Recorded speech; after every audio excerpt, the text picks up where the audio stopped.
করছি। প্রথমে জানতে চাই কোথায় আছেন, কেমন আছেন? ধন্যবাদ, ভালো আছি।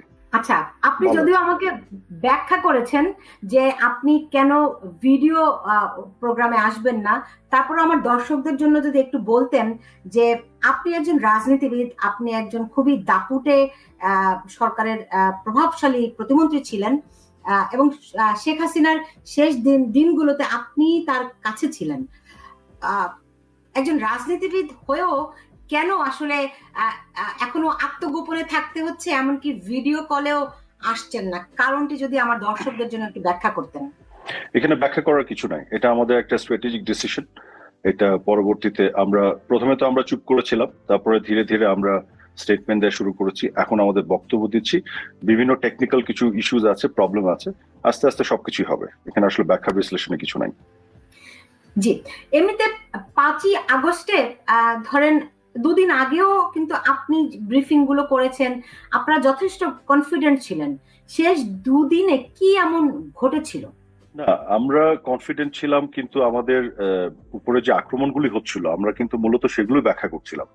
আপনারা তো নিজেরাই দেখেছেন যেভাবে ধ্বংসযজ্ঞ চালানো হয়েছে, একটি পর একটি পুলিশের উপরে আক্রমণ করা হয়েছে, থানা আক্রমণ করা হয়েছে।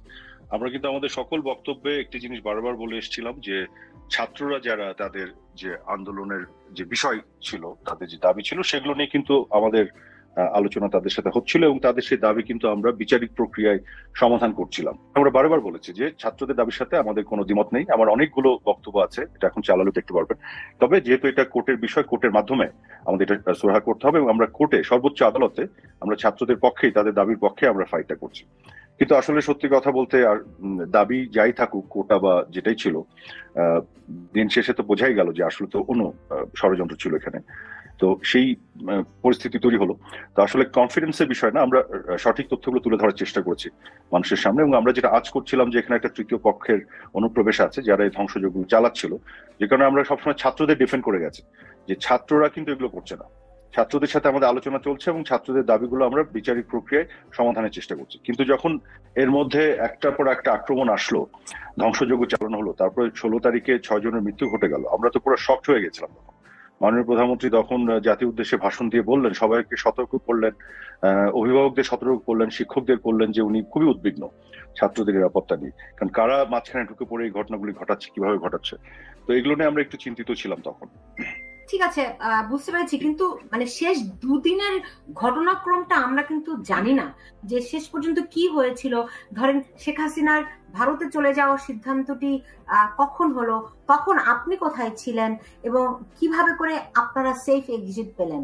4 তারিখে পর্যন্ত 12:30 পর্যন্ত তো আমরা গণভবনে ছিলাম, বিভিন্ন আলাপ আলোচনা হয়েছে। পরের দিন তারা 5 তারিখে যে তাদের প্রোগ্রামটা শিফট করে আগে আনলো, তখনও ঢাকা শহর এবং বিভিন্ন কি পয়েন্ট ইনস্টলেশন গুলোকে প্রোটেকশনের জন্য কিভাবে কি করা যায় এগুলো প্ল্যান করা হয়েছিল।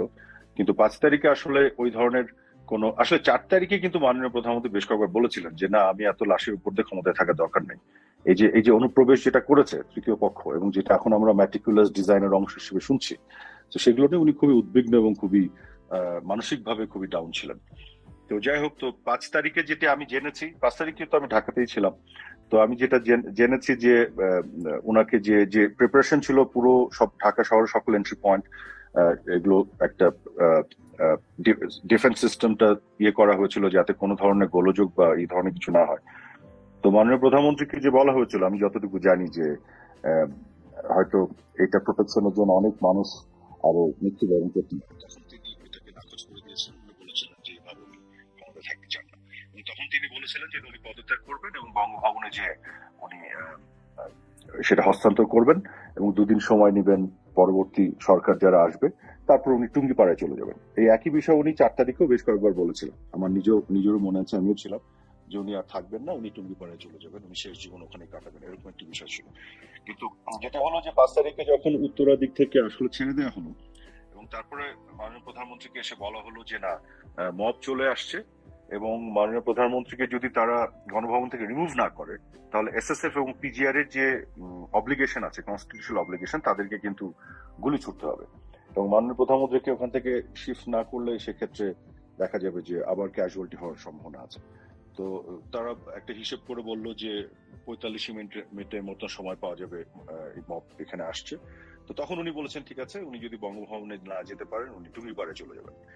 তো ভারতে চলে যাওয়ার আসলে কোনো পরিকল্পনা ছিল না, এটা প্রশ্নও আসে না। কিন্তু তখন আমি যতটুকু জেনেছি পরবর্তীতে উনাকে অনেকটা ফোর্স করে, অনেকটা জবরদস্তি জোর করে উনাকে হেলিকপ্টারে উঠানো হয়েছিল, নিয়ে যে দেশের বাইরে পাঠিয়ে দেওয়ার একটা বিষয় ছিল। কিন্তু উনি কিন্তু শেষ পর্যন্ত উনি টুঙ্গিপাড়ায় চলে যেতে চেয়েছিলেন, দেশ ছাড়তে উনি চান। এবং এটা যেটা বলা হচ্ছে যে উনি দেশ ছেড়ে চলে গেছেন বা পালিয়ে গেছেন, যে শব্দগুলো ব্যবহার করা হচ্ছে না, ভবিষ্যতে এগুলো বের হবে, উনাকে জোর করে বাধ্য করা হয়েছিল। আমরা যেটা শুনতে পাচ্ছি বা যেটা বলা হচ্ছে যে তিনি আরো মানে গুলি করে হলো, আরো হতাহত করে হলেও তিনি ক্ষমতায় থাকতে চেয়েছিলেন, এমনকি তিনি কোনোভাবেই পদত্যাগ করতে রাজি ছিলেন না। একেবারে মিথ্যা কথা। রেহানাকে দিয়ে অনুরোধ করা হয়েছিল। শেষে সজীব ওয়াজেদ জয় একেবারে মিথ্যা কথা। কারণ হচ্ছে একেবারে মিথ্যা কথা। কারণ উনি তো 4 তারিখেই আপনার বিকেলের পর থেকে কয়েকবার আমাদেরকে বলেছিলেন উনি আর থাকতে চান না। উনি এভাবে বলছিলেন যে আমি দেশ চালাতে পারছি না, এত হচ্ছে, ওদের এত খারাপ লাগছে, ওরা দেশ চালাক, আমি টুঙ্গিপাড়ায় চলে যাবো। উনি ক্ষমতা ছেড়ে দিতে 4 তারিখে বেশ কয়েকবার বলেছিলেন। কাজে এগুলো একেবারে, আমরা যারা প্রত্যক্ষদর্শী আমরা জানি এগুলো একেবারে মিথ্যা কথা। এবং যেটি হয়েছিল, যেটি সজীব ওয়াজেদ জয়কে ফোন করে তাকে যেটা বোঝানোর ব্যাপার ছিল, সেটা হচ্ছে উনি দেশ ছাড়তে চাচ্ছিলেন না, উনি ক্ষমতা তো আগে তিনি ছাড়তে চেয়েছিলেন। এবং উনি বলেছিলেন উনি পদত্যাগ পত্র লিখে সাইন করবেন রাষ্ট্রপতির কাছে, যে উনি এটা হস্তান্তর করবেন এবং পরবর্তী সরকার যেই আসবে, যেভাবে আসবে সেটা উনি ওভারসি করবেন। কিন্তু তারা যখন তাকে জোর করে বঙ্গভবন থেকে বের করে দেশের বাইরে পাঠাতে চাচ্ছিল, সেই সময় উনি এটা জিদ করেছিলেন উনি দেশের বাইরে যাবেন না। তখন ওই শেখ রেহানাকে দিয়ে বোঝানোর ব্যাপার বা জয়কে ফোন করা হয়েছিল, এই বিষয়গুলি ঘটেছে।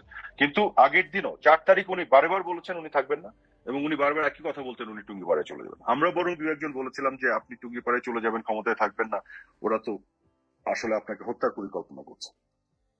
সামনে আছে একটা আন্দোলন, আর পিছন দিকে তো বিভিন্ন ধরনের জঙ্গি এবং এসব সন্ত্রাসীদেরকে নিয়ে হত্যা করার পরিকল্পনা ছিল।